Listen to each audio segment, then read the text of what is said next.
Hey guys, welcome back to our channel. In this tutorial video, we're going to teach you how you can hide your bookmarks bar in the Vivaldi web browser. For example, if you find it annoying and would like to hide it here on your home screen on Vivaldi web browser really quickly.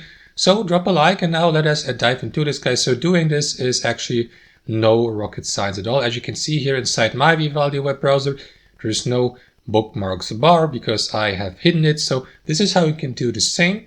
Here on Vivaldi, click on that gear icon on your home screen to access your browser settings.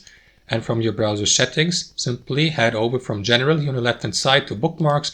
And here where it says Bookmark Bar, simply make sure that Show Bookmark Bar is not enabled, because if I select or check the checkbox here to the left, as you can see, the Bookmarks bar will appear here at the top. So if you'd like to hide it, simply make sure that this option is not selected. And that's it, guys. That's all the magic behind this. I hope you enjoyed this video, got some value from it, and we'll see you next time on our channel.